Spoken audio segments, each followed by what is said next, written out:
You're listening to Soundside. I'm Libby Denkman. Federal lawmakers are returning from their spring break tomorrow when the House goes back in session. And what a 2-week recess it has been. The president threatened Iran with destruction of its whole civilization and then agreed to a ceasefire. That ceasefire is now in doubt after peace talks failed in Islamabad over the weekend, and the U.S. military began a blockade of Iranian ships in the Strait of Hormuz. Meanwhile, Congress is still battling over whether to fund the Department of Homeland Security, with future pay for TSA agents and other workers in doubt. And Cuba saw a brief respite from a U.S. oil blockade that has led to nationwide blackouts. And my next guest says U.S. policy amounts to collective punishment of the Cuban people, and she's called for formal negotiations to begin. And here she is. Pramila Jayapal represents Washington's 7th District in Congress. Thank you very much for being here, Congresswoman. Always so great to be with you, Libby. Good to see you. So let's start with Iran. The vice president's efforts at the negotiating table failed to yield an agreement. As of this morning, the U.S. says it is blockading Iranian ships in the Strait of Hormuz, allowing other ships to pass. Only a handful have gotten through since that ceasefire started. What is your read on the latest developments in the Iran war? Well, I think, first of all, we have to remember why we're here, because this is an illegal, unauthorized war that the president took us into. It's a war of choice. There was no imminent threat. And everything that we are facing now is because of that. And we could go further back and say that this actually goes back to President Trump in his first term pulling us out of the JCPOA, which we also call the Iran nuclear deal. That would have allowed for continued investigations to ensure that Iran was not developing nuclear weapons. There were sanctions that were a part of that deal. And all of that was ended when President Trump came in his first term. And so here we are back at the table. And I think that the continued attempts of the United States to try to pressure Iran with military action have failed. We now have no oil going through the Strait of Hormuz. The negotiations are not something I thought would yield success in one day. I mean, the negotiations last time for the JCPOA took about 2 years. And so I think that there is still hope with those negotiations. I think that is absolutely the way that we should continue. And I saw the president's, continued unhinged tweets about this issue, as well as many others. We're not going to just bully our way into a solution. We really do need these diplomatic negotiations to continue. The ceasefire, which many of us never got the details of what was actually in the ceasefire, it is extremely fragile. It's already been violated, or let's say we don't know if it's been violated because we don't know if Israel bombing Lebanon was part of the original ceasefire deal. Israel says it wasn't. Iran says it was. Reporting by the New York Times indicates that it was part of the ceasefire deal. That's what I believe as well. And so here we are with no real ceasefire, no oil coming through, and continued extreme danger and killing of Lebanese and Iranian civilians, as well as displacement of millions across the region. So very grave situation. And we have an unhinged person that is at the White House that threatened the extermination of an entire civilization. I just don't think we can get away from how grave the situation is. It's why I think when we go back tomorrow, this week, we have to have a vote on a war powers resolution to stop the president from continuing to engage in this war. On that subject, obviously you're not a fan of the president's rhetoric. A lot of conservatives, Tucker Carlson, Marjorie Taylor Greene, Candace Owens, they vocally slammed President Trump for the civilizational destruction threats. Trump, though, doubled down yesterday with Maria Bartiromo on Fox News. He said that his threats brought Iran to the table, and he likened what he was saying, his words, to the way Iranians chant death to America. And he's basically saying if they can do that, death to America, death to Israel, America is a great Satan. Does anybody ever complain about their rhetoric? My biggest question, I think, is that now that we do see some high-profile conservatives breaking with Trump on this, will it end up yielding any kind of serious disagreement from your Republican colleagues in the House? Because there will probably be some war powers resolutions coming up this week. Do you expect to see any real collapse of his support there. I do hope that that is the case. We have indications that that's the case, that there are Republicans that are going to vote with us now. Really? Yes. Whether or not that holds is a different question. As you know, courage is not plentiful on the Republican side, and spines are not stiff over there. But we do have indication that some of them would vote with us, and that some of the Democrats who split on the last War Powers resolution are ready to vote with us as well. So my hope is that we will pass it. But I'll tell you one of the challenges we have. I was texting with a senator, actually, that I'm friends with, and about this War Powers resolution. And I said, I think it's important that you all show a spine and take back our authority as members of Congress to declare war. And his response was that, we're in war now, and so they can't support a War Powers resolution. But of course, that was also their argument before we went to war, that we weren't at war yet, and therefore there was no need for a War Powers resolution. You can't have it both ways. You either have to engage before you go to war, and you have to prevent that from happening, or you have to be willing to say the situation, if we stay at war, is going to be worse. I don't think, Libby, that there's a good outcome here. I don't think that this is, where we are is worse than where we were. Nothing that Donald Trump has been able to do has gotten us any closer to our ultimate goals. In fact, I would argue it's gotten us further away. And we need to have Republicans assert authority before we get to this point. But certainly at this point, we have to think about the future of our troops, of the lives of civilians across the Middle East, and about the situation right here at home with gas prices.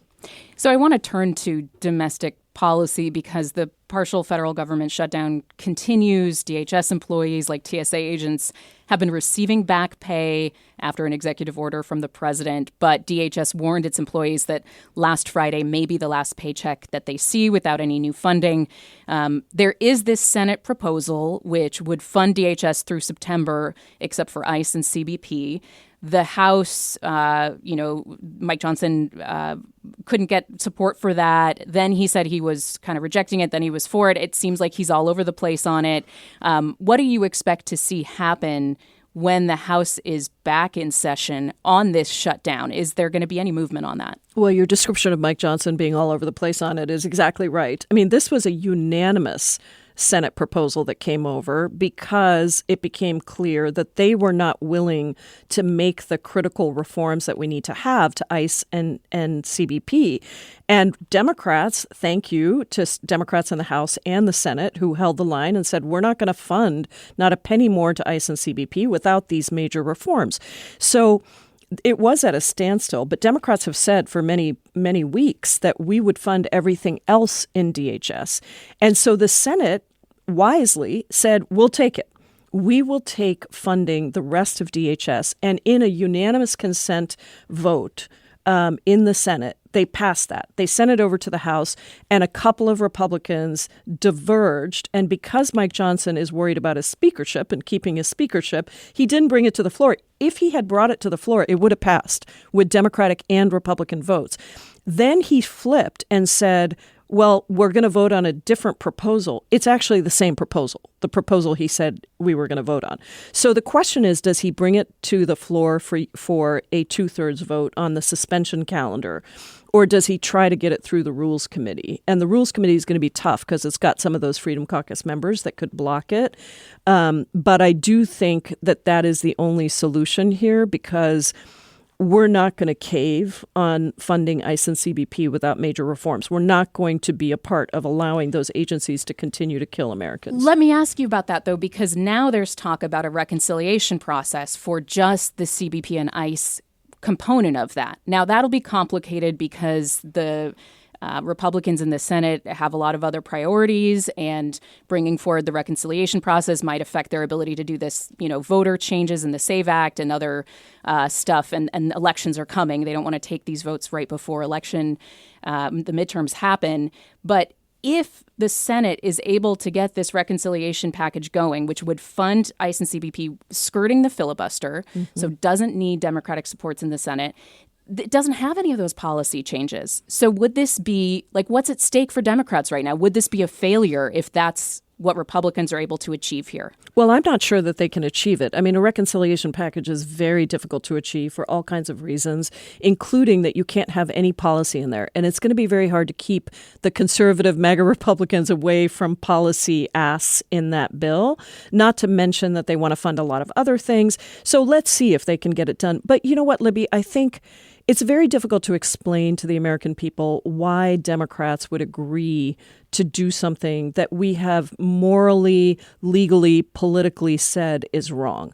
And I think we have to start recognizing that we got to stand up for this. And when we take back the House and the Senate and the White House, we are going to have to make changes because Republicans have skirted the filibuster on all kinds of things. As you mentioned, budget reconciliation only came about because Republicans allowed us to essentially get rid of the filibuster for tax increases. That's what they wanted to do is or tax decreases, I should say, for the billionaires. They've done it for the Supreme Court. So Democrats have used reconciliation to fund like IRS, but that was on top of funding that was already approved. But there has been an escalation by Republicans, but I'm just saying that Democrats have also used reconciliation in the past. Yeah, it's the only thing that's left for us that is a 50-vote margin. But I think we should get rid of the filibuster so that we don't have to make procedural arguments to the American people about why we can't get some of the biggest things done that Americans across the ideological spectrum want us to get done. We can't say we're going to fix voting rights when we take the majority if we're not willing to get rid of the filibuster. We can't say we're going to pass comprehensive humane immigration reform, even if it's bipartisan. I would argue that the filibuster threshold actually prevents us from being bipartisan because you need so many Republican votes and nobody's going to do that, whereas you might do it with a simple majority. Just maybe peeling off Correct. A couple people. Mm-hmm. I'm going to leave that there for now because I want to talk about your visit to Cuba recently. You went alongside your colleague, Illinois Representative Jonathan Jackson. Cuba has been subject to a U.S.-led oil blockade since January. That has led to nationwide power blackouts. At the end of March, a Russian tanker was allowed to reach the island, and that provided about 700,000 gallons of crude oil, bought a little bit of time for their power grid. What is life like in Cuba right now, Representative? It's really grim. It's cruel. I was in Cuba 2 years ago, so I actually got to see even the difference between today and 2 years ago. This fuel blockade comes, by the way, on the back of the longest standing embargo in world history against any country. That's United States foreign policy for the last 60 years. But right now on the ground, it's dark, literally, for the majority of the day. Households don't have electricity, sometimes for 20 hours at a time, which means that if you've only got 4 hours of electricity, usually in the night, people are awake during the night trying to do whatever they can with whatever electricity they can get. Hospitals are really struggling. The public health system is really struggling. I was in a maternity hospital. It was probably the most heartbreaking part of my trip because I went to the NICU, the neonatal intensive care unit, and you might remember that my daughter was born at 26 and a half weeks. She was 1 pound, 14 ounces. She dropped down to 675 grams.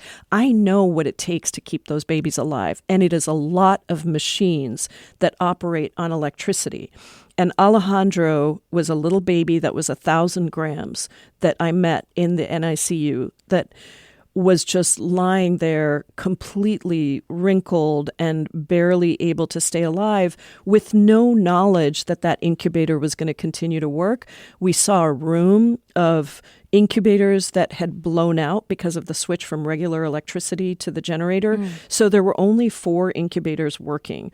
We heard stories of people doing manual resuscitation because the ventilators weren't working. We heard stories of a cancer patient that was getting surgery on his throat, and all of the electricity went out, so the doctors were holding phones up for light. So it is a tremendous burden. And for food, people can't get the food they need. I mean, Cuba is only producing 10% of its food needs on that island. So everything else has to come in from somewhere else. And people can't get food. They can't get protein. They can't get nutritious foods. And you are starting to see the effects of that on the health and well-being of the population. So I called it an economic bombing of the infrastructure. If you were to bomb the infrastructure of Iran, for example, we have talked about that as being an illegal action. It's against international law. It is also illegal to economically bomb the infrastructure and to prevent a drop of fuel from getting to the island for 3 months.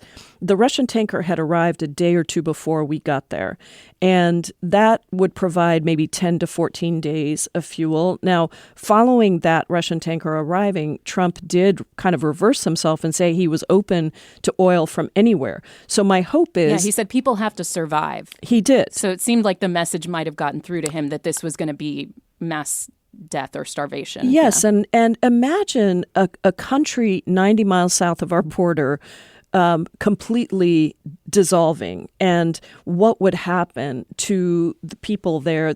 Many Cubans have family in the United States. There would be another rush to the border. There would be malnutrition, starvation, literally 90 miles south of our border.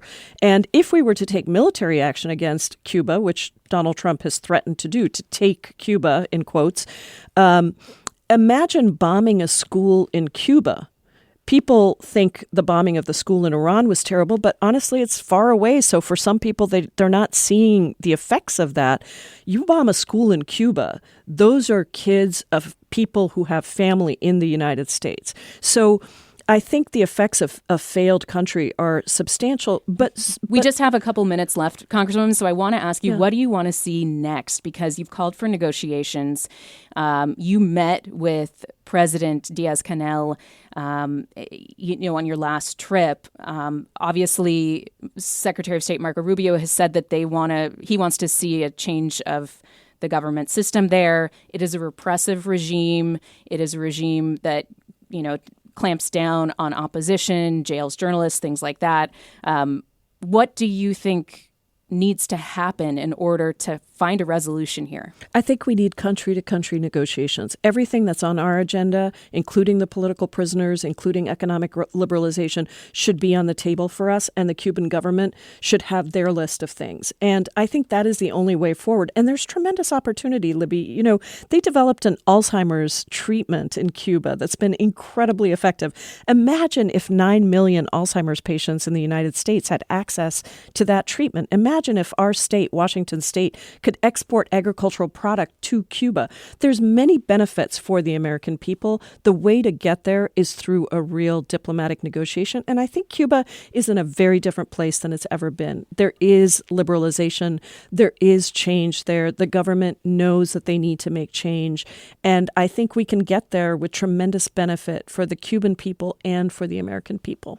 Congresswoman Pramila Jayapal represents Washington's 7th Congressional District. That includes Seattle and surrounding communities from Edmonds to Vashon. I really appreciate your time today. Thank you so much for coming in. Thank you for having me. Thanks for listening to Soundside. Don't forget you can listen live on KUOW 94.9 Seattle at noon and 8 p.m. Monday through Thursday, or anytime right here online at KUOW.org, or of course on your favorite podcast app.